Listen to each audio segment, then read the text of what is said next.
Hey,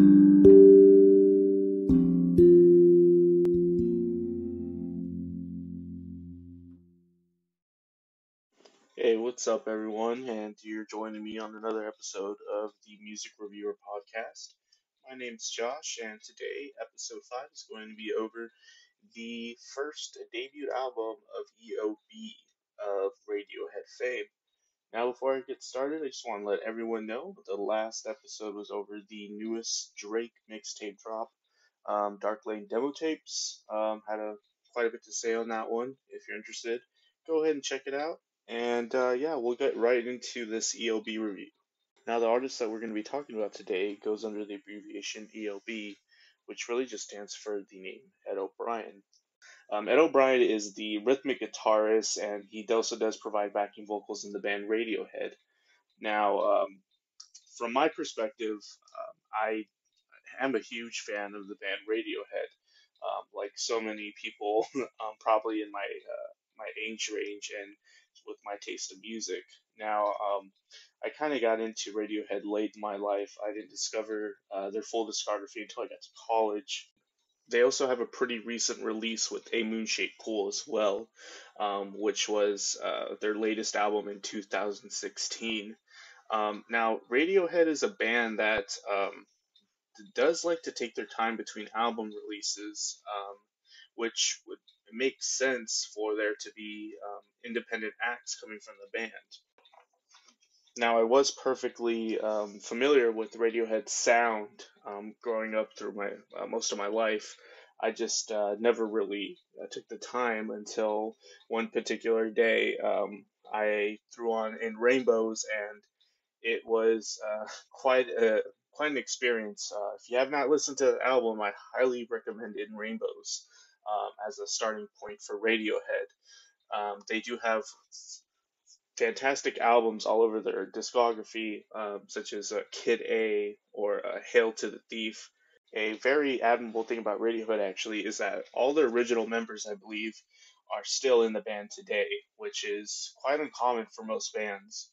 Um, the one thing about Radiohead that usually sticks out is Tom York, who's the frontman, his wailing vocals, his unique ways of writing songs and layering his melodies over the music that is performed by these great musicians in the band Radiohead that Ed O'Brien happens to be a part of. Tom York has released several independently, or not independently released, but several independent albums under the name Tom York, and he also collaborated with several other musicians from different bands in bands such as Atoms for Peace. Tom York has really only been the only member of the band to release their own music and have some sort of relevance in today's music landscape.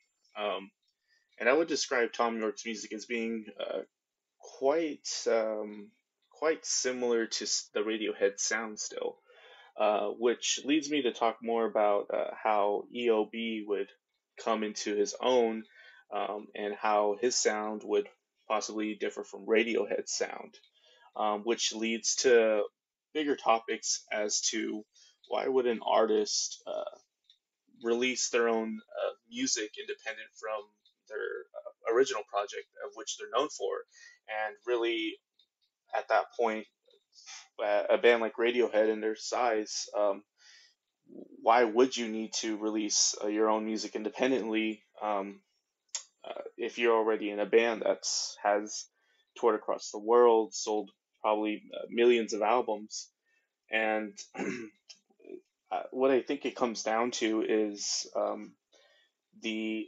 need to create and put something out there and have your own audience independent from the fans that are geared towards your other project. I feel like it could be a challenge for Ed O'Brien, or he is simply just looking to see is he able to expand artistically and also, I believe, maybe commercially beyond what Radiohead provides. Now, there are other artists that have done this before. Currently, I'm also listening to um, a similar situation with the artist Haley Williams and releasing something outside of Paramore. While those two bands are completely different, I find it interesting right now that they have releases quite close to each other, and I'll probably be covering Haley Williams' album soon too. Um, Now, with the EOB's debut album, Earth, he does go and seek the help of famous producers Catherine Marks and Flood, which produced for many Indian alternative rock bands such as The Killers, Foals, Wolf Alice, Nine Inch Nails. The list goes on. Now, with acts like those, the producers can obviously make the sound of the album sound quite accessible, with probably knowing much bunch of tricks up their sleeves. And you know, did this album do that? Did this album provide Ed O'Brien a way into making his foot in the music industry and having his music known independent from Radiohead?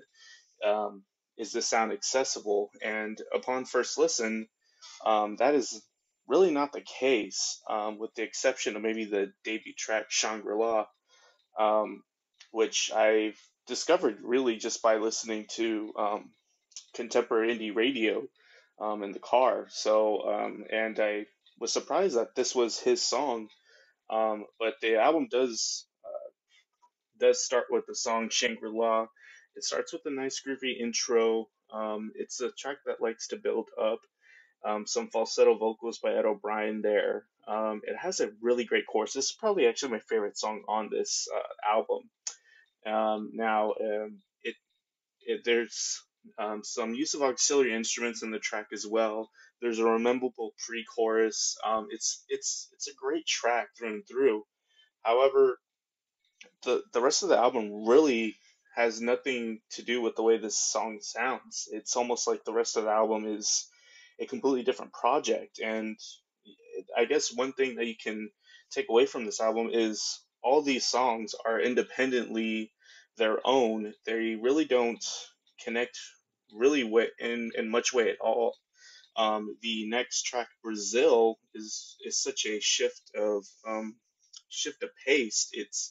It starts off almost folk like, with an acoustic guitar intro and Ed O'Brien just singing over it. It's slightly Fleetwood Mac like. Now, the track Brazil actually overall is quite long.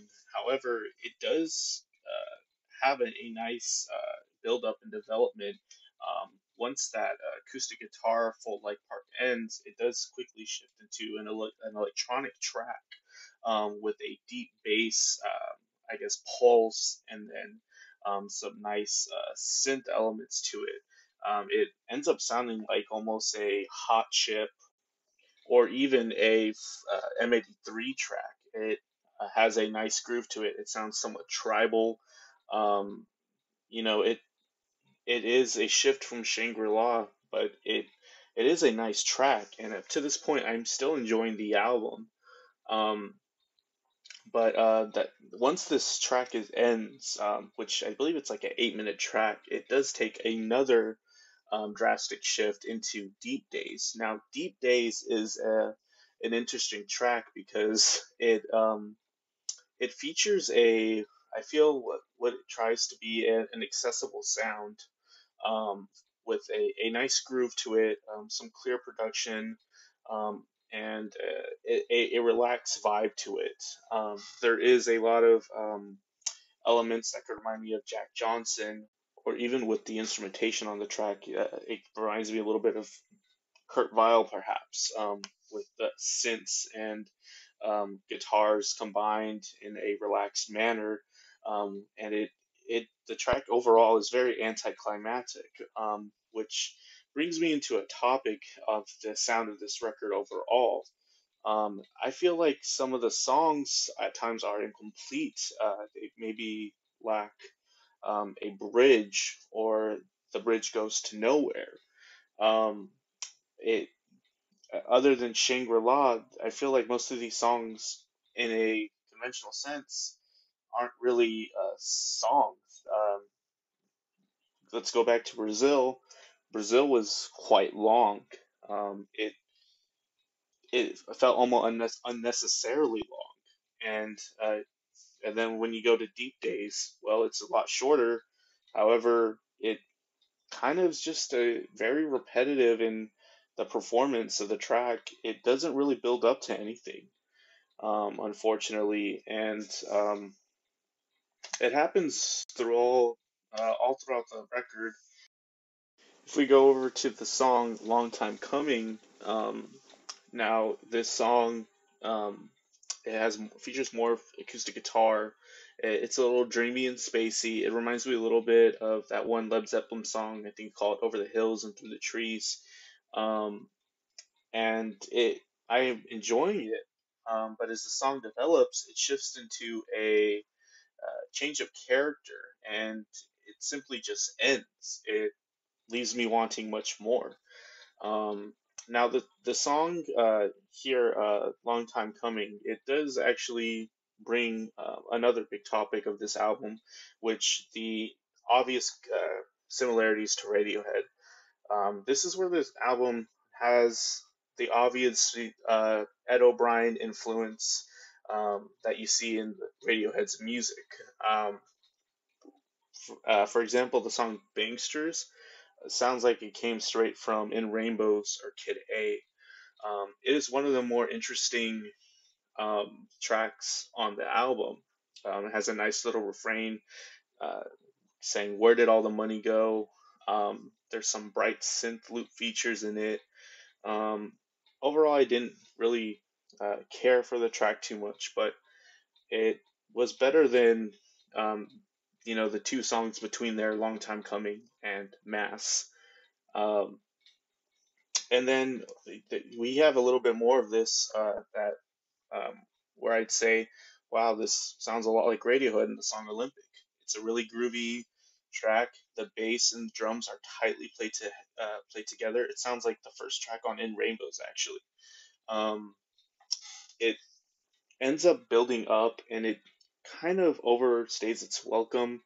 It ends up turning into this jam like song where the band just keeps on going, and they're playing over this one guitar idea that ends up sounding a little bit like Foles or U2, and um, it kind of just feels a little underdeveloped. It just keeps on going, and it's kind of like the track Brazil, where it's just like, okay, this was a cool song, but why did it need to go on unnecessarily? It's just something I didn't really didn't really sit well with me for the duration of this album. And then it ends on a track called "Cloak of the Night," which is a nice little folk-like song featuring an artist from the UK, a female that sings a track with Ed O'Brien where they're harmonizing with each other. It's a short song, and again, it's underdeveloped. It doesn't feel like it was, a full song. Now, say what you will. If you really enjoyed this album, I could see it. Maybe it's a concept album. To me, it just feels like it lacks any focus. Album just has a little too much inconsistencies for me. There are some highs, like Brazil and Shangri-La. Um, I'd even say Olympic uh, gets to me a little bit at times. But overall, I didn't know what this album was trying to do, whether it was just trying to be a little too um, artistic to separate itself from any conventional songwriting norms, or whether this was something to be looked at as a concept album, which maybe, but I don't really see it, unfortunately. Um, I was just expecting a lot more from this album, especially from an artist that I really do respect, and uh, I do care a lot about a lot of the discography of Radiohead. Overall, this album is probably a 4 out of 10 for me. Give it a shot if you're interested. If you're looking to hear anything um, better than something from the Radiohead's discography, I'd say you're probably going to be a little bit disappointed. But yeah, that's all. That concludes my thoughts on the album. thanks for stopping by on this episode of the Music Reviewer. I'll probably be covering a lot more music soon, and we'll see you later.